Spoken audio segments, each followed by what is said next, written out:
friends, welcome back to Crypto Dreams. My name is Crypto. Everybody's Crypto. Isn't that funny how he says that? George. My name's not George. I am not a 100-pound Filipino Buddha or Han Chinese Buddha. Anyway. Well, I am coming to you live from the vehicle office. Yes, I am in the office, my mobile office now. And we are going to talk about how early you are in crypto. Yes, this episode is brought to you by Wawa, where you can arrive early and you're still late. The lines sometimes are crazy.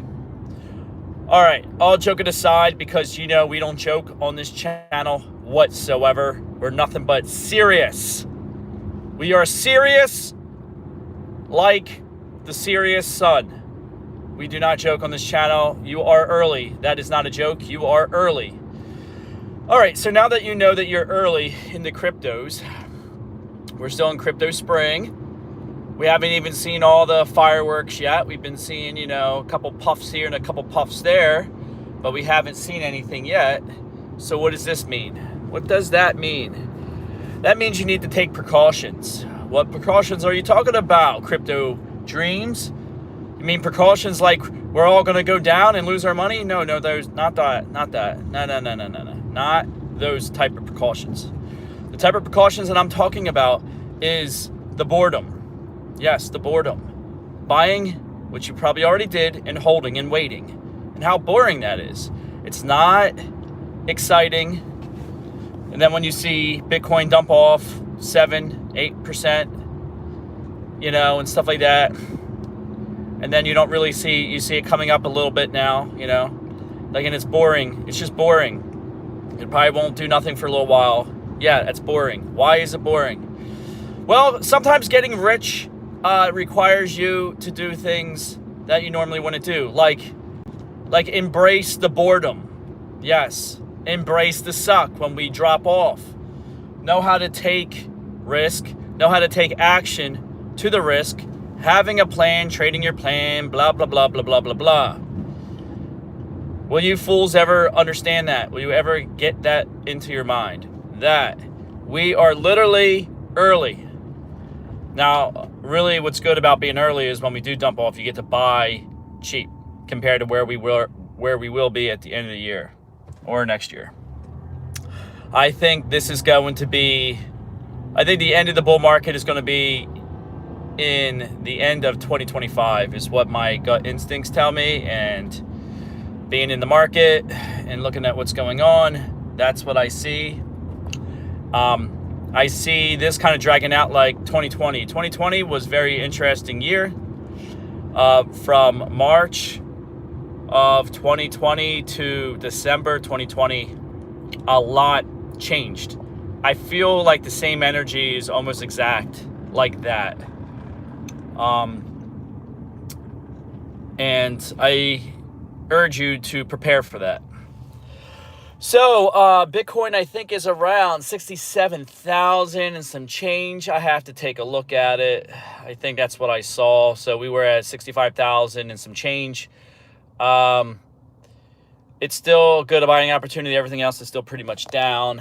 So that's a good thing. It's slowly coming up. Don't be surprised if we're back up pressing 75,000, 73, 75,000 by the end of this week. Don't think it can't happen, because they like to buy on Mondays and Tuesdays when the market. So where we're going to see where this market is going to be headed for the week, we'll have to see what Asia and Europe does later on today, because right now they're about 8 hours ahead of us. It's still Sunday for them. Monday is going to be in Asia, I believe. I don't know. I have to look at the time zones. I used to know this stuff, but I forget the time zones. Normally the Middle East and Europe are around 8 hours ahead of us, so it's like 1 o'clock in the afternoon there. And another 8 hours from now, 10 or 11 hours from now, because we're just starting our day over here in the States. So give it about another 12 hours or so, then I believe Europe will be awake. It'll be Monday morning, and then we'll see where the cryptos space is moving towards, and with Asia. And then that normally determines kind of what the Americans do in the northern hemisphere and southern hemisphere. So it's looking good. I'm enjoying this. Some of the news, there's been some really good news out there, man. Some really good news. So I saw something really interesting is like, why would you want MicroStrategies? Why would you want MicroStrategies over owning actual Bitcoin? And Max Kaiser, who I thought would be saying like exactly, he said the opposite. He said, because it's free leverage. So it's free leverage, and it's also, it's kind of like he's taking all the leverage for you, and all you got to do is you don't have to worry about margin calls and stuff, because he's taking all the money he can, and he's buying more Bitcoin. He's doubling down on it. He's taking all the risk on borrowing and all that type of thing. So when you buy, so I should have thought about that. I mean, I did think about it, but, I want to own actual Bitcoin because, a stock is a stock. I don't really want stocks, but still, if I would have invested every $100 I invested in MicroStrategies, it would have been 15x. So it was almost like you had the amplification, the force multiplier, like you would a shitcoin when it pumps. But since it's a Bitcoin company, you still technically own, as a shareholder, you own the Bitcoin. So yeah, you do get the borrowing power and the money that the company raises and makes, and then you also have the upside with the Bitcoin, and that's what a lot of people are buying and jumping into MicroStrategies instead of the ETF, because the ETF, you're just getting whatever money you put in there. That's the representation of the amount of Bitcoin that you're getting. And MicroStrategies, when you buy one share MicroStrategies, you're getting all the leverage of like his, I don't know, a couple 100,000 Bitcoin that he has, plus when it makes a profit in its company and whatnot. So it's a pretty good play. I know the rich blue bloods do it. They buy calls and puts in MicroStrategies all the time, and I'm talking about George Soros and the Rothschilds. To a lesser degree, the proof for the Rothschilds, I won't stand on that platform, but George Soros, yeah, because I saw the proof that happened. And I think the Rothschilds bought stock into MicroStrategies. I don't think they bought puts and calls. I think that was just Soros. So, but yeah, I should have been a little bit more on top of that, because it's kind of like Tezos. Tezos is the same thing. They're sitting on a ton of Bitcoin, and I think if they're still sitting on like 24,000 Bitcoin, then that is pretty much like 1/3 of the price of Tezos is the rise of Bitcoin. And I know at the last bull market, we got up to like $9 on that thing. I think we're around $140, $1.50. So I think I did a video a while back that says that's a clean 9x. Now I think it's like a clean 7x. So, stuff to think about there.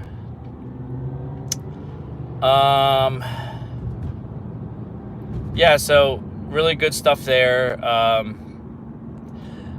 So I think also they like to put these news out there that, what is it? I'm trying to remember. One of the big hedge funds or whatever, they came out and said that they're not going to buy Bitcoin and it's a scam and all. It wouldn't surprise me if they're working in cahoots with everybody to try to get people to sell their Bitcoin so then they can buy it or BlackRock can buy it, and then as a friend you do this, and because what if they jumped in? We would probably see $100,000 Bitcoin already if they would have jumped in. It's not Fidelity, but it's something. It's big. I forget the name of it. So, it wouldn't surprise me if they work together, to do certain things for certain reasons. It wouldn't even surprise me if they try to crash Bitcoin and then they get back in, but I don't really see that. But so the FUD is trying to come out to get you to sell your cryptos. The price corrected, so they're hoping people just use the same template as they used before, thinking that this market is the same as the other market cycles, which it isn't. What else? That's really all I got for you, my friends. Live stream was kind of cut short a little bit. Drink some water. I'm going to the gym. I'm gonna go study. That's all what I always do. And plot to try to take over the world. So I'm sure when I get my pre-workout in me at the end of the gym, I'm sure we'll have plenty to talk about, because I'll be all amped up on pre-workout. All right, my friends, get out there, walk around, get some exercise. Whatever you do, don't sell your shit. We're so early in the market, man. You need to just wait until the market finds you. That's it.